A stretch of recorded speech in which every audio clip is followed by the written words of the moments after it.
کبھی خود سے سوال کریں اور ایمانداری سے پوچھیں کہ جو زندگی تم نے جی ہے کیا وہ ایسی ہے کہ دوبارہ اگر جینے کا اختیار ملے تو تم ویسی ہی زندگی جینا چاہو گے؟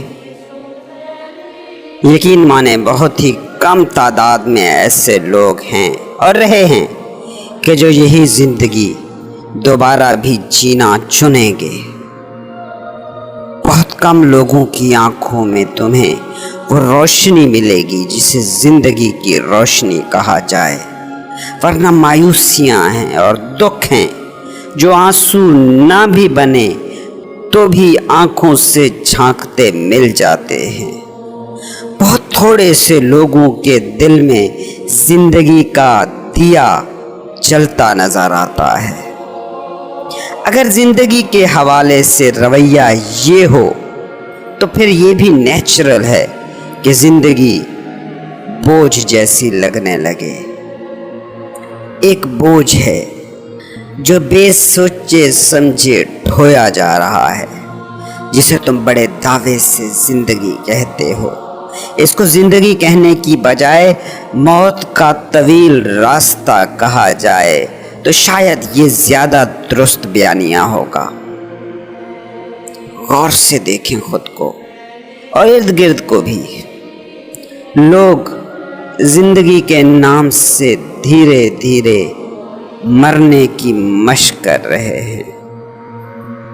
تم میں کوئی بھی سوچنے سمجھنے والا آدمی دھیان سے اگر دیکھے گا تو ولادت اور دفن کے درمیان موجود وقفہ کہیں سے بھی زندگی نہیں لگے گا، بلکہ بتدریج موت کی طرف جانے کا ایک سفر ہے، سلو ڈیتھ۔ چاہے تم کچھ بھی کر رہے ہو، دولت کمانے کے پیچھے دیوانے ہو، شہرت کا بھوت ہے، کامیابی کا خپت ہے، جسمانی طور پر طاقتور ہو جانے کا جنون ہے، بڑے عہدوں کی دوڑ ہے، کچھ بھی، بہت کم خوش نصیب ہوتے ہیں جو زندگی کا سچ جان پاتے ہیں یا جاننے کی کوشش کرتے ہیں۔ اکثریت تو بس بے خبری میں ہی سوتے سوتے ہی قبر کی گود میں پہنچ جاتی ہے۔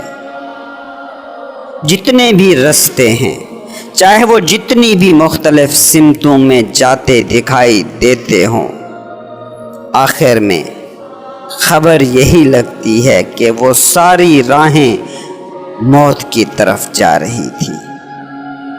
کسی بھی رستے سے بھاگو، موت کی منزل کے سوا کوئی منزل ملتی نظر آتی نہیں ہے۔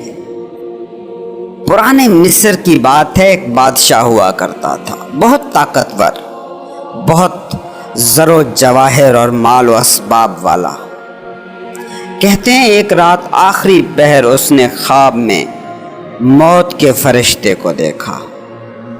موت کا فرشتہ اسے بولا، دیکھو آج شام مجھے ٹھیک وقت پر اور ٹھیک مقام پر مل جانا، میں تمہیں لینے آؤں گا۔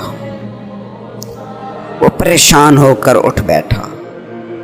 شاہی نجومی بلائے گئے کہ آخر اس خواب کی تعبیر کیا ہو۔ جو بڑا نجومی تھا اس نے سر جھکا کر کہا، بادشاہ سلامت، موت آپ کی تلاش میں ہے، آج شام آپ کی موت ہو کر رہنی ہے۔ بادشاہ نے سنا وہ تو حواس باختہ ہو گیا۔ بڑی بے چینی سے اس نے کہا، کیا کروں پھر میں؟ کوئی تو حل بتاؤ، کوئی تو طریقہ ہوگا کہ میں موت سے بچ جاؤں۔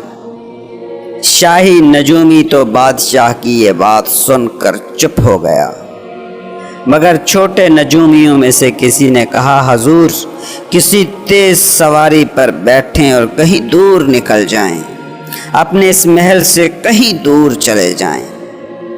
بادشاہ فوراً اس پر تیار ہو گیا۔ شاہی استبل کے تیز ترار ترین گھوڑے کو بادشاہ کی سواری کے لیے چنا گیا۔ شام تک وہ گھوڑا دوڑتا رہا کہ بادشاہ کو موت کے پنجوں سے کہیں دور لے جائے۔ بادشاہ نے سینکڑوں میل طے کر لیے اور پھر اس نے سوچا اب بہت دور نکل آیا ہوں، اب یہاں موت نہ آ پائے گی۔ وہ تھوڑا سا بے فکر ہوا اور سورج ڈوبنے کے بعد اپنا گھوڑا ایک جگہ روک لیا، مگر ابھی گھوڑا باندھ ہی رہا تھا کہ سامنے موت کا فرشتہ کھڑا نظر آیا، وہی فرشتہ جسے اس نے خواب میں دیکھا تھا۔ بادشاہ نے اسے دیکھا تو خوف کے مارے اس کا رنگ زرد پڑ گیا۔ اس نے بے بسی سے کہا، یہ تو مجھ سے بڑا فریب کیا تو نے۔ میں سارا دن گھوڑے پر دوڑا کہ تم سے کہیں چھپ جاؤں اور تم یہاں بھی آ گئے۔ پتہ ہے موت کے فرشتے نے کیا جواب دیا؟ موت کے فرشتے نے کہا، یہی تو ہمارا ملنا طے تھا۔ میں تو حیران اس پر تھا کہ تم یہاں سے اتنی دور محل میں کر کیا رہے تھے؟ تم نے جو یہ سارا دن سفر کیا ہے، یہ سفر مجھ سے ملنے کے لیے ہی کیا ہے۔ یہی وہ جگہ ہے، یہی وہ وقت ہے جہاں تم نے مرنا ہے، اور اسی وقت اسی جگہ ہونے کے لیے ہی میں نے تمہیں صبح اطلاع دی تھی کہ شام کو ٹھیک مقام پر ٹھیک وقت پر مجھے مل جانا، اور تم وہیں آ گئے ہو۔ بادشاہ تو یہ سوچ کر بھاگا تھا کہ وہ موت سے بھاگ رہا ہے، مگر آخر میں پتہ یہی چلا کہ وہ موت تک پہنچ گیا ہے۔ یہ کہانی خیالی سہی، مگر یہی اکثر انسانوں کا سفر ہے۔ تم بھاگتے ہو، دوڑتے ہو، کبھی دولت کے پیچھے، کبھی شہرت کے پیچھے، کبھی شراب کے نشے میں، کبھی سیکس کے پیچھے، کہ کہیں تو زندگی کا لطف تمہیں مل جائے، کہیں تو زندگی کا تجربہ تمہیں ہو جائے، مگر آخر میں پتہ کیا چلتا ہے؟ یہی کہ زندگی کا سچ تو ملا نہیں، لطف تو ملا نہیں، موت مل گئی ہے۔ تمہیں زندگی کو تجربہ کرنے کا موقع ہی نہیں ملتا کہ موت آ جاتی ہے۔ وجہ اس کی یہ نہیں کہ زندگی تم سے کہیں دور ہوتی ہے، وجہ ہے اس کی تمہارا ڈیزائرس مائنڈ، خواہش میں ڈوبا ذہن۔ تمہاری خواہش ہمیشہ تمہیں زندگی کو تجربہ کرنے سے روکتی ہے۔ تم آج کے دن بھی نوکری کے لیے جاؤ گے، مگر اس دن کو نہیں جیو گے، اس خواہش کو جیو گے کہ کل جب ترقی مل جائے گی، پروموشن ہو جائے گی، تو تب ہوگی اصل زندگی۔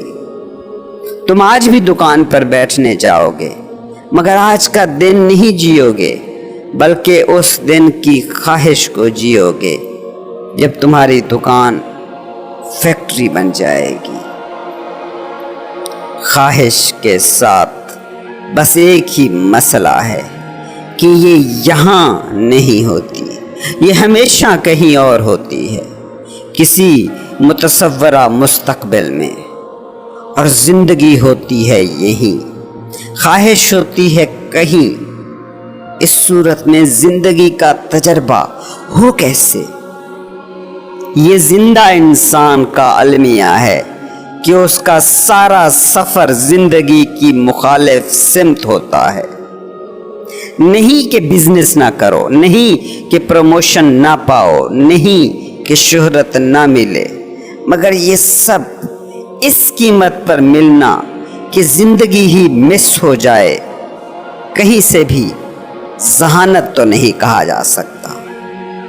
زندگی کو صرف ذہین آدمی ہی تجربہ کر پاتا ہے، اور ذہین کون ہے؟ وہ جس نے اس پل میں زندگی کو جیا، اسے تجربہ کیا، زندگی کے دل کے ساتھ دھڑکا، زندگی کی تال پر ناچا۔ یاد رکھنا تم 3 چیزوں کا نام ہو: جسم، ذہن اور اسپیس۔ اس اسپیس کو کہیں شعور، کہیں کانشیسنس، کہیں ہستی، بینگ، کہیں خدا، کہیں احد یا کہیں کل۔ موت کے وقت جسم اور ذہن مرتے ہیں، مگر اسپیس موجود رہتی ہے۔ جیسے مکان 1000 سال میں مٹ جائے گا، اس کی اینٹیں فنا ہو جائیں گی، اس کی کھڑکیاں دروازے دیمک چاٹ لے گی، مگر وہ اسپیس، جس اسپیس کو مکان گھیر کر کھڑا ہے، وہ اسپیس کہیں نہیں جاتی۔ وہ خالی جگہ ہمیشہ ہے، ہمیشہ رہے گی، اور یہ اسپیس کہیں منقسم نہیں، کہیں اس میں جوڑ نہیں، کہیں اس میں دوئی نہیں۔ ایک غبارے میں ہوا بھرو اور اسے دوسری جگہ پر لے جاؤ اور اسے پھاڑ دو، تو کوئی نہیں کہتا کہ یہ اسپیس جو غبارے کے پھٹنے سے ریلیز ہوئی ہے یہ فلاں جگہ کی ہے۔ جو جسم کی راحت کے لیے چیزیں جمع کر رہا ہے، وہ موت کے وقت پاتا ہے کہ سب کچھ یہی رہ گیا۔ جو ذہن کی لذتوں کے پیچھے رہا، وہ پاتا ہے کہ سب کچھ یہی رہ گیا۔ مگر جس نے کسی طرح اسپیس سے ناتا جوڑ لیا، اسے معلوم ہوتا ہے کہ وہ کہیں نہیں گیا۔ جسم تمہارا ہے، ذہن تمہارا ہے، لیکن اسپیس تم ہو۔ وہ ہے ذہین انسان، وہ ہے اسمارٹ مین جو یہ جان گیا۔ یہی وہ انسان ہے جو زندگی کے ایک ایک پل کو جیتا ہے، جس کا سفر کسی موت کی طرف نہیں ہے، جو زندگی سے اتنا جڑا ہے کہ جسم اور ذہن کی موت بھی اس رابطے کو توڑ نہیں سکتی۔